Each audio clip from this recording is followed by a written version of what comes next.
Apa sih teks eksposisi itu? Strukturnya, kaidahnya, fungsinya, ciri-cirinya. Mau tahu seperti apa teks eksposisi itu? Yuk simak videonya sampai akhir. Oke?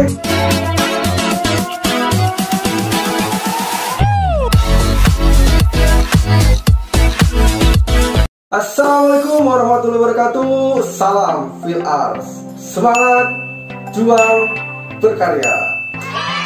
Bertemu lagi dengan Mr. Phil di sini. Di mana lagi kalau bukan di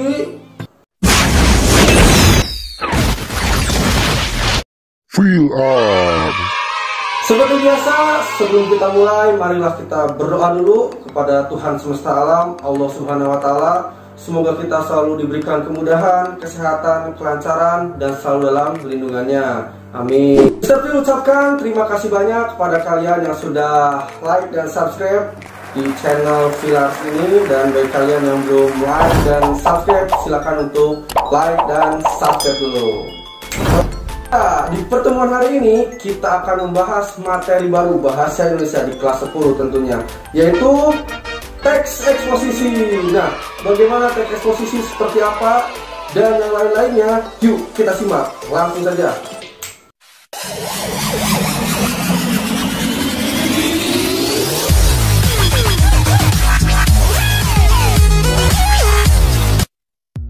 Teks eksposisi pengertiannya adalah sebuah teks yang berisi informasi dan pengetahuan yang dimuat secara singkat dan padat. Ragam teks eksposisi ini sering digunakan dalam konteks komunikasi sehari-hari, secara lisan maupun tulisan. Misalnya, ketika kalian melakukan diskusi dalam forum seminar, seseorang yang menyampaikan argumen dalam debat pendapat dan sebagainya. Itulah ragam teks eksposisi. Teks eksposisi memiliki fungsi dan sifat. Fungsinya yaitu menyampaikan gagasan berupa pemikiran tentang suatu topik, dan sifatnya yaitu bersifat ilmiah atau dapat dikatakan non-fiksi. Selain itu, teks eksposisi pun memiliki tujuan. Nah, tujuan teks eksposisi yaitu untuk menjelaskan informasi tertentu agar bisa menambah ilmu pengetahuan si pembaca.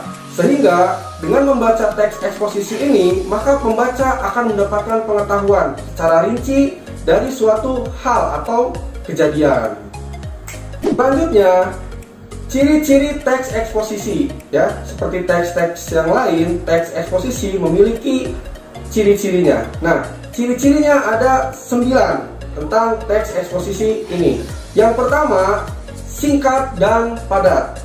Yang kedua, gaya informasi yang mengajak. Yang ketiga, menyampaikan teksnya secara lugas dan menggunakan bahasa yang baku. Yang keempat, menjelaskan informasi-informasi pengetahuan. Yang kelima, tidak memihak berarti tidak memaksakan kemauan dari penulis terhadap pembacanya. Yang keenam, teks eksposisi bersifat objektif dan netral. Yang ketujuh, penjelasannya disertai data-data yang akurat. Yang kedelapan, fakta digunakan sebagai alat kontritasi dan kontribusi. Dan kesembilan, umumnya menjawab pertanyaan apa, siapa, kapan, di mana, mengapa, dan bagaimana. Itulah ciri-ciri teks eksposisi. Di teks-teks yang lainnya, teks eksposisi memiliki struktur. Struktur teks eksposisi menjadi 3 bagian. Yang pertama, pernyataan umum atau tesis. Yang kedua, argumentasi.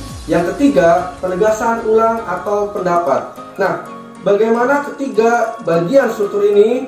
Kita bahas satu persatu.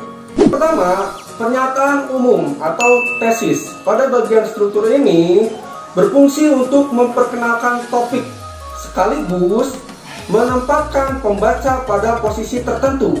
Karena dengan teks yang digunakan, penulis itu ingin mengemukakan pendapat, maka pembaca bisa berada pada posisi yang sepadan atau pada posisi yang berseberangan dengannya.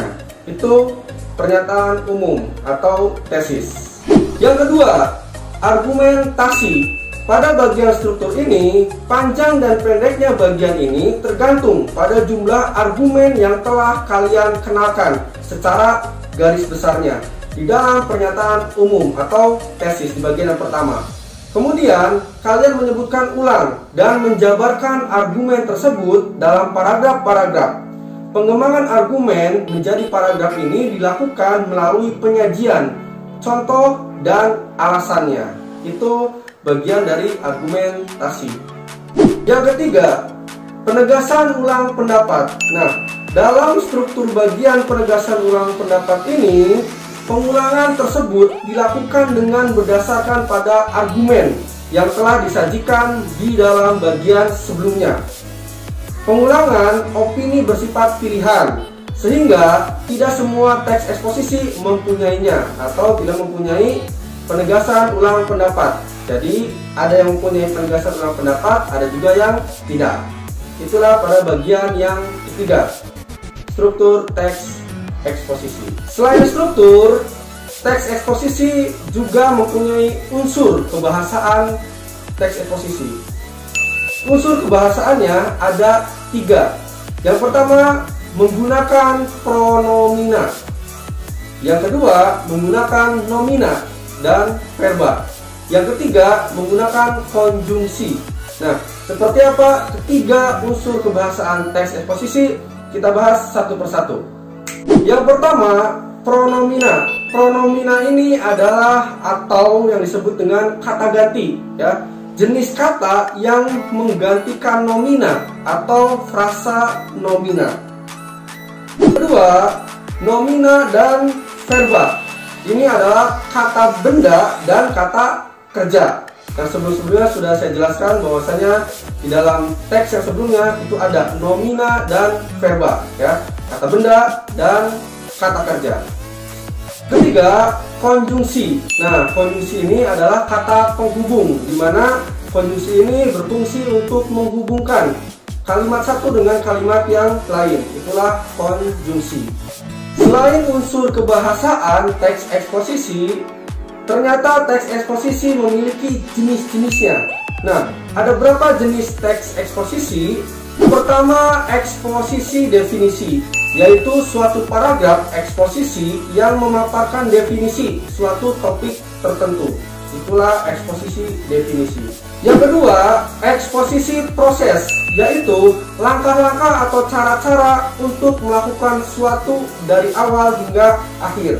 Itulah eksposisi proses. Yang ketiga, eksposisi ilustrasi, yaitu teks yang memaparkan informasi atau penjelasan-penjelasan tertentu dengan caranya memberikan gambaran yang sederhana mengenai suatu topik dengan topik yang lain yang memiliki kesamaan sifat atau kemiripan dalam hal-hal tertentu. Itulah eksposisi ilustrasi.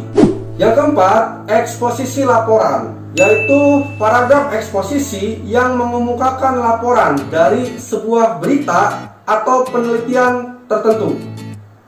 5. Eksposisi perbandingan, yaitu eksposisi yang gagasan utamanya disajikan dengan cara membandingkan dengan yang lainnya. Itulah eksposisi perbandingan yang kelima. Terakhir, yang keenam, eksposisi pertentangan, yaitu eksposisi ini berisi tentang hal pertentangan akan suatu hal dengan hal yang lainnya atau kejadian dengan kejadian lainnya. Inilah eksposisi pertentangan yang keenam. Nah, itulah penjelasan materi teks eksposisi, ya, secara umum. Bagi kalian yang masih belum jelas dan masih bingung, silakan kalian putar kembali video ini, ya, putar beberapa kali sampai kalian jelas dan paham. Tapi jika kalian masih bingung, boleh kalian tanyakan dalam kolom komentar di video ini, ya. Oke, sampai di sini dulu pertemuan kita hari ini, ya. Jangan lupa tetap semangat, jaga kesehatan, selalu cuci tangan, gunakan masker jika keluar dari rumah atau berpergian dari rumah. Salam Feel Us. Semangat, juang, berkarya. Thank you. Zombie apocalypse.